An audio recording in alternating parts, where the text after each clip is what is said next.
We are reaching the end of April, and with May just around the corner, it is time for me to give you my May TBR. In May, I am going to be participating in Books with Lexi's Escape the Readathon, where I am going to be trapped with a team on a space station trying to escape from aliens who have taken over.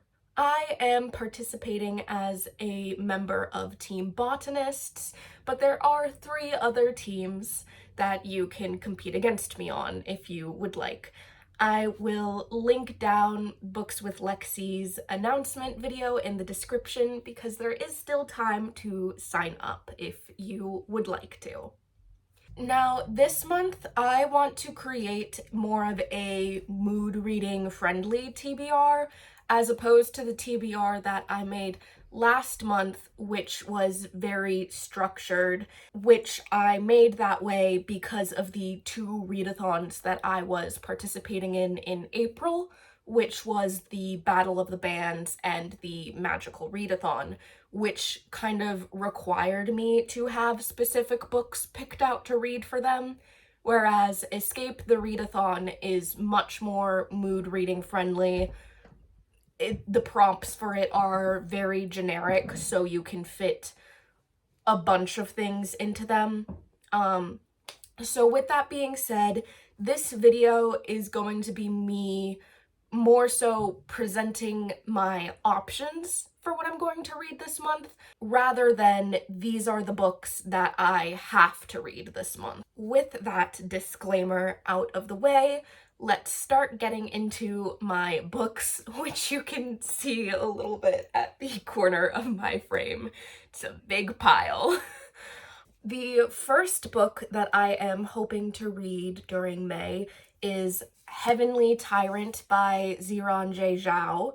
I read the first book in the Iron Widow duology in March, and I loved it. It became an instant new favorite of mine, and I'm really excited to see the continuation of this story and see what exactly is going on, because we were left with a pretty decently sized cliffhanger at the end of Iron Widow. This duology is about Zetian, who is a woman in a highly patriarchal society where women are used to power machines used to fight giant monsters.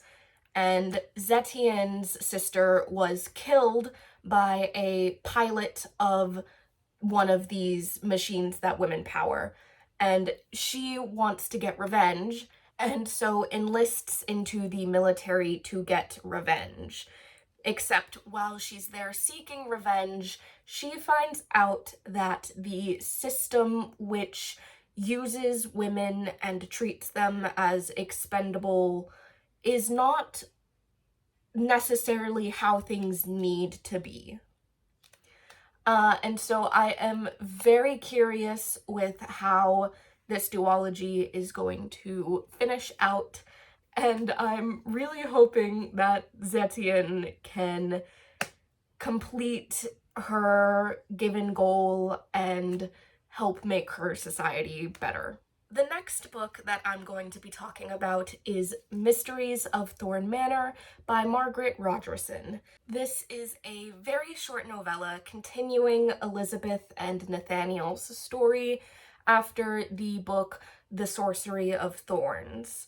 It has been a while since I read Sorcery of Thorns, but I do remember that I really enjoyed it, and I think this will be a good kind of self-care recovery read if I find myself needing a pick-me-up during the month when I'm reading a bunch more thicker, plot-heavy books. The next book that I'm going to be talking about is from a series that has been blowing up on BookTube for the past month, 2 months now, and it was actually on my TBR last month, but I didn't end up getting to it, and that is Dungeon Crawler Carl by Matt Dinniman. In this, Earth has been taken over by aliens who make the surviving humans participate in a game show, video game-esque kind of thing. And so our main character, Carl, is attempting to get through the different levels that the aliens are subjecting him to and just survive, really.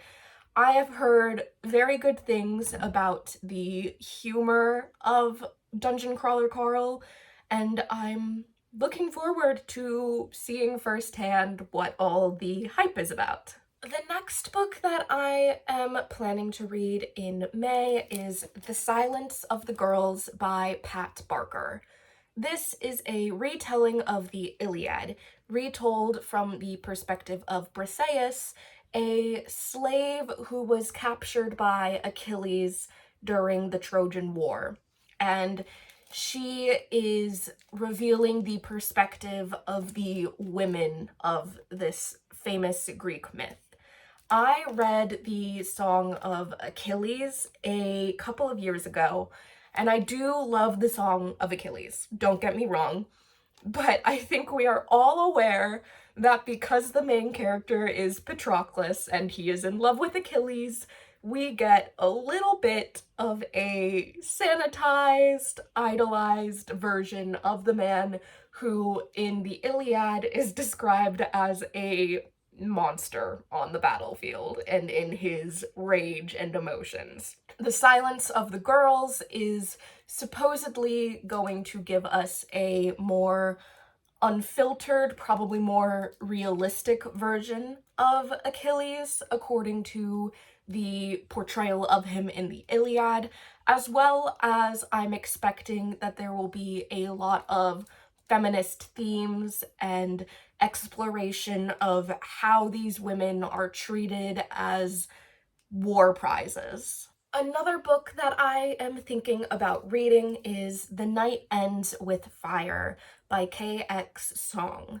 This is a Mulan retelling about a girl who, in order to escape her father's plans to sell her into slavery, disguises herself as a man and enlists into the army, where she begins to fall in love with the prince of her kingdom. But the war is still raging and she needs to make some decisions to help benefit not only herself and her kingdom, but also the three kingdoms as a whole. The next book on my list is one that I've had for a couple of years now. I want to say I got it towards the end of middle school.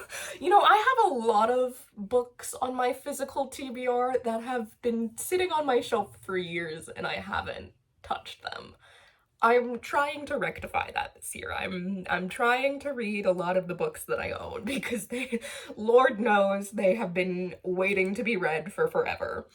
And the book in question right now is Queens of Geek by Jen Wilde. This is a romance about two best friends who are attending a convention as attendees, not as guests, and they both have their own love stories throughout this convention. Books that are purely romance and don't have a larger plot outside of the romance can be kind of hit or miss for me. For example, The 7-Year Slip by Ashley Poston was a DNF for me in March because so much of it was focused solely on the romance and I could see where all the aspects of that were going to go, and so I found it very boring. But I am hoping that because there are two romances in this, at least one of them will be able to hook me and keep me engaged, and I will enjoy reading Queens of Geek. But I guess we'll have to wait and see. The next book that I'm going to be talking about is Outrun the Wind by Elizabeth Tammi. This is a Greek mythology story. It's not a retelling because while there are characters from the ancient Greek myths, the story deviates greatly from them. This is about a huntress of Artemis who breaks one of the two sacred rules for Artemis's huntresses, which is to never fall in love. And our main character, Kahina, breaks that rule by falling in love with the Greek heroine Atalanta. And in order to regain Artemis's favor, Kahina is sent to a city where she once again runs into Atalanta and things get very complicated. I am a big fan of Greek myth retellings. I am myself a practicing Hellenist, but I don't view these as reflections of the gods which I believe in. I view them as stories that we tell in order to understand and explore our world, and we use the names of the gods in order to tell those stories. Even before I converted to being a Hellenist, I always enjoyed reading these, and I don't see why that needs to stop purely because of my religion. In my mind, it is similar to Christians who read things like Good Omens or watch shows like Supernatural.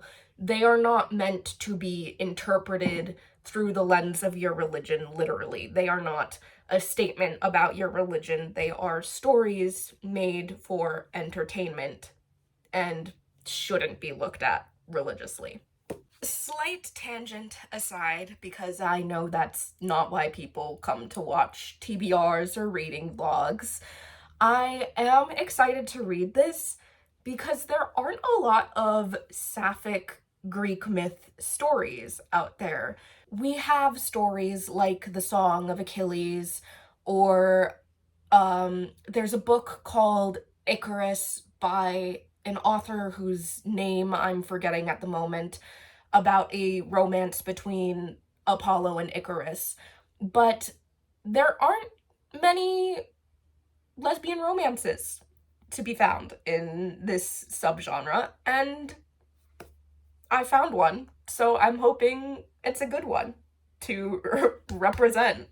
In April, I read Jurassic Park by Michael Crichton, and probably one of the earlier books I'm going to read in May, considering I have to return this book to the library soon, is the sequel to it, The Lost World by Michael Crichton.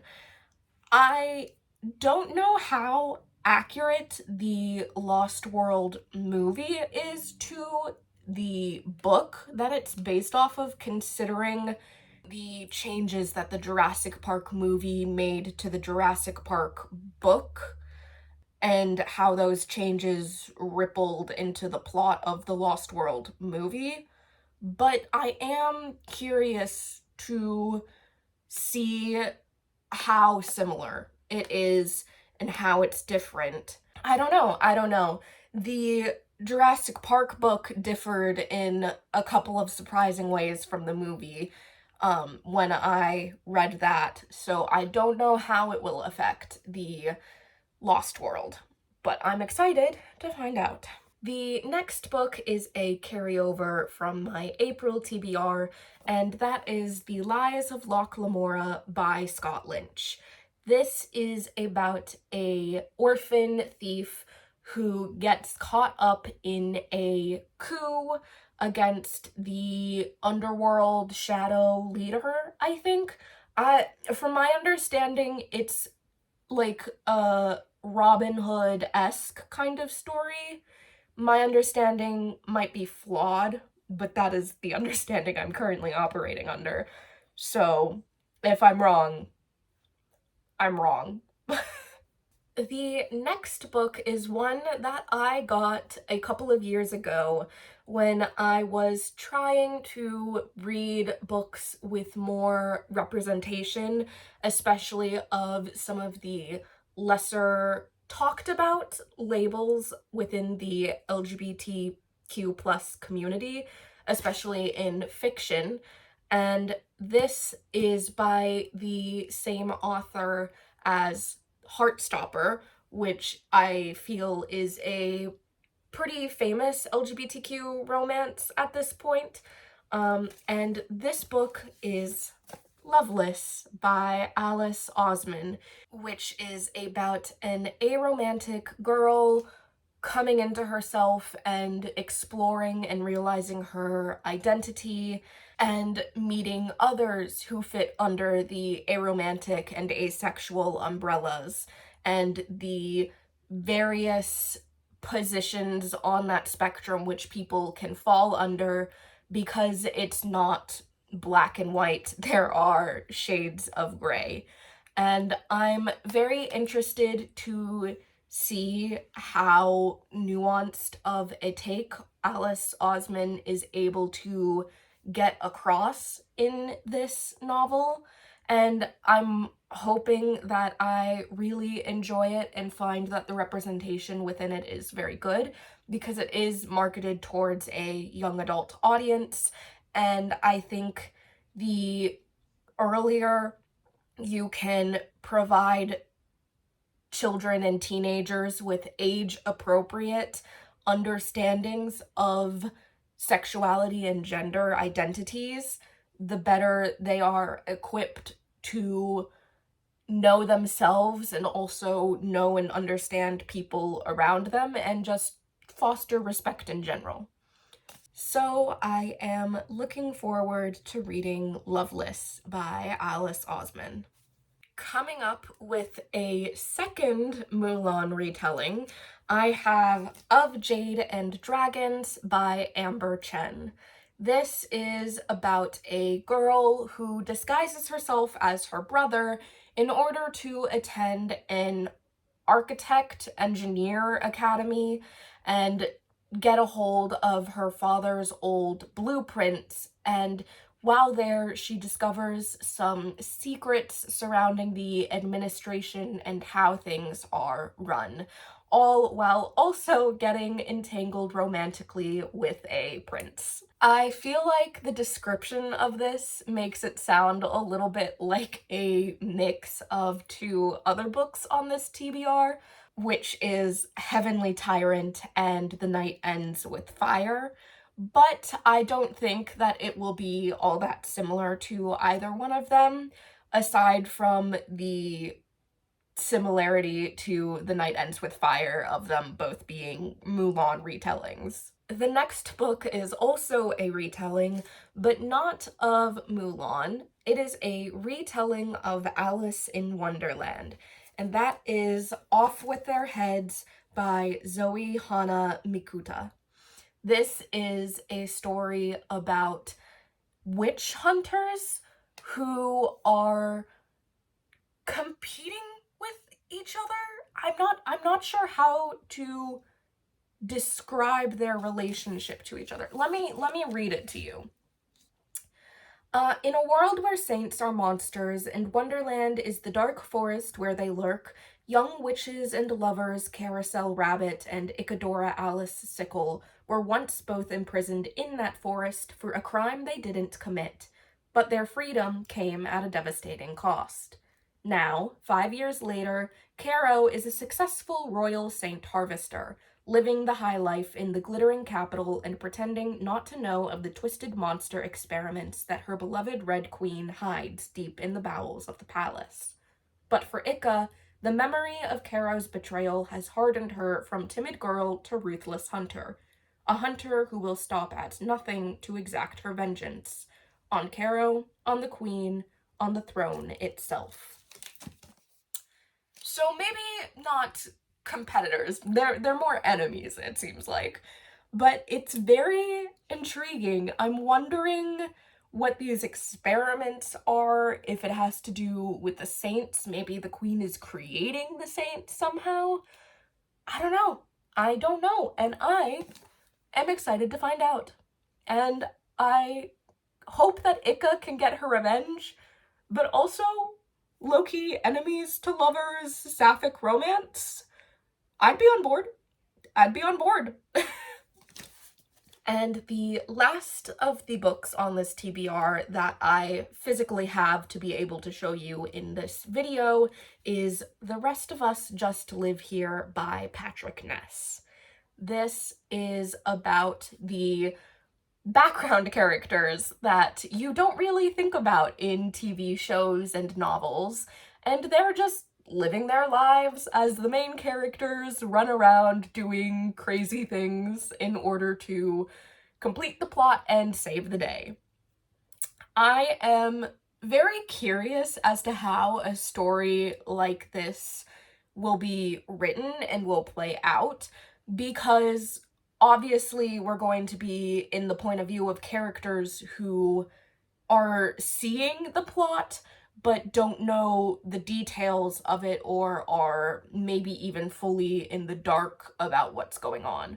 So it'll be interesting to see a story, someone else's story, from the outside. There are other books which I am planning to read and look into during the month of May, but that is all of the books that I'm planning to read, which I physically have right now, and honestly, that is about the number of books which I can generally expect myself to read within a month. It's even probably a little bit more than I'll actually read. So chances are you'll see me read these books, or some of them might get swapped out for others, which I'm waiting on from the library. But I think that that is about good for my May TBR for 2026. I will see you guys in my next vlog.